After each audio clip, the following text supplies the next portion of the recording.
Telangana municipal ఎన్నికలపై BJP high command focus చేసింది. ఇక ఉదయం అధ్యక్ష బాధ్యతలు, సాయంత్రానికి పని మొదలుపెట్టారు ఆ పార్టీ జాతీయ అధ్యక్షుడు నితిన్ నబీన్. ఇక వచ్చిరాగానే తెలంగాణ మున్సిపల్ ఎన్నికలపై నితిన్ నబీన్ కన్నేశారు. మున్సిపల్ కార్పొరేషన్ ఎన్నికలపై పర్యవేక్షణకు ఇన్ఛార్జీలను ప్రకటించారు. ఎన్నికల ఇన్ఛార్జిగా మహారాష్ట్రకు చెందిన మంత్రి ఆశీష్ షేలార్, కో ఇన్ఛార్జీలుగా అశోక్, రేఖా శర్మలను నియమించారు. ఇక ఇప్పటికే జిల్లాల వారీగా బీజేపీ స్టేట్ చీఫ్ రామచంద్రరావు రాష్ట్ర నాయకులను ఇన్ఛార్జీలుగా నియమించారు.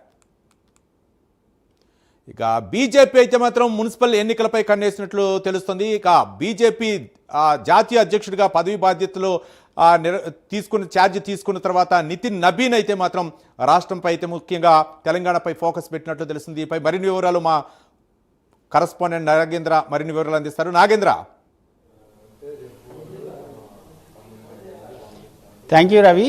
వచ్చి రావడంతోనే బీజేపీ జాతీయ అధ్యక్షులు నితిన్ నబీ తెలంగాణ పైన ప్రత్యేకంగా ఫోకస్ చేశారనేది చాలా స్పష్టంగా అర్థమవుతుంది. ఎందుకంటే నిన్న ఉదయమే జాతీయ అధ్యక్షులుగా పదవి బాధ్యతలు తీసుకోవడంతో పాటు అదేవిధంగా నిన్న సాయంత్రం తెలంగాణలో త్వరలో జరిగేటటువంటి అంటే నెక్స్ట్ మంత్లో జరిగేటటువంటి మున్సిపల్ ఎన్నికలకు సంబంధించి ఇన్ఛార్జ్ అదేవిధంగా కో ఇన్ఛార్జీలను సైతం బీజేపీ అధిష్టానం నిన్న నియమించడం జరిగింది. ముఖ్యంగా నితిన్ నబీ నిన్న తెలంగాణ రాష్ట్రానికి సంబంధించినటువంటి ఇన్ఛార్జీలని ప్రకటించడంతో పాటు అదేవిధంగా మరొక వైపు ఈరోజు దేశంలో ఉన్నటువంటి అన్ని రాష్ట్రాలకు సంబంధించినటువంటి అధ్యక్షులతో కూడా సమావేశమైనటువంటి పరిస్థితి కనిపిస్తుంది. ముఖ్యంగా ఒకవైపు తెలంగాణ రాష్ట్రంలో జరిగేటటువంటి మున్సిపల్ ఎన్నికలకు సంబంధించి రాష్ట్ర నాయకత్వం ఇప్పటికే అనేక సార్లు సమావేశాలను ఏర్పాటు చేయడంతో పాటు అదేవిధంగా మున్సిపాలిటీల్లో కాషాయ జెండా ఎగరవేయడమే లక్ష్యంగా ప్రత్యేకంగా కార్యాచరణ సిద్ధం చేసుకొని ముందుకు వెళ్తుంది. దానిలో భాగంగా తాజాగా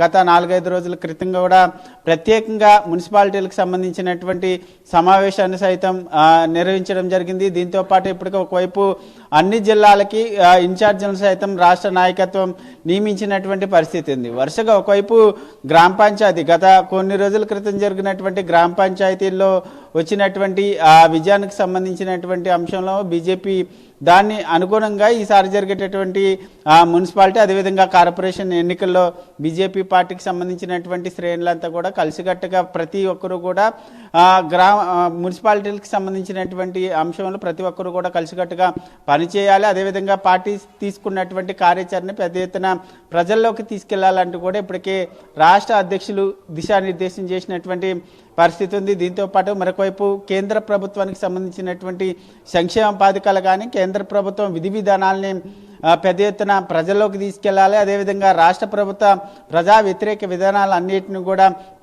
ప్రజలకు వివరించడంతో పాటు అత్యధిక మున్సిపాలిటీలను అదేవిధంగా కార్పొరేషన్ని కైవసం చేసుకోవడమే లక్ష్యంగా ప్రతి ఒక్కరు కూడా కలిసికట్టుగా పనిచేయాలంటూ కూడా ఇప్పటికే రాష్ట్ర నాయకత్వం ఆ దిశగా ఆదేశాలు జారీ చేసింది. మరొకవైపు ఇప్పటికే గత కొంతకాలంగా బీజేపీ అధిష్టానం తెలంగాణ పైన ప్రత్యేకంగా ఫోకస్ చేసింది. ఎందుకంటే తెలంగాణ రాష్ట్రంలో బీజేపీ కష్టపడితే బీజేపీ అధికారంలోకి రావచ్చు అనేటటువంటి ఆలోచనలో ఆది నాయకత్వం ఉంది. ప్రస్తుతం ఆ దిశగానే ముందు నుంచి కూడా తెలంగాణ పైన ప్రత్యేకంగా ఫోకస్ చేసినటువంటి పరిస్థితి ఉంది. ప్రస్తుతం నూతన అధ్యక్షుడు వచ్చిన తర్వాత కూడా మొదటిసారిగా ఫస్ట్ ఆయన వచ్చి రావడంతోనే తెలంగాణ పైన ప్రత్యేకంగా ఫోకస్ చేయడంతో పాటు మున్సిపల్ ఎన్నికలకు సంబంధించినటువంటి అంశంలో కూడా ఆయన ప్రత్యేకంగా దృష్టి సారించారనే చెప్పాలి. దీంతో పాటు ముఖ్యంగా వచ్చేటటువంటి ఏ ఎన్నికలైనా సరే ఆది నాయకత్వం ప్రత్యేకంగా ఫోకస్ చేయడంతో పాటు గ్రౌండ్ లెవెల్ నుంచి పార్టీని బలోపేతం చేయడం అదేవిధంగా వచ్చేటటువంటి అసెంబ్లీ ఎన్నికల్లో కాషాయ జెండా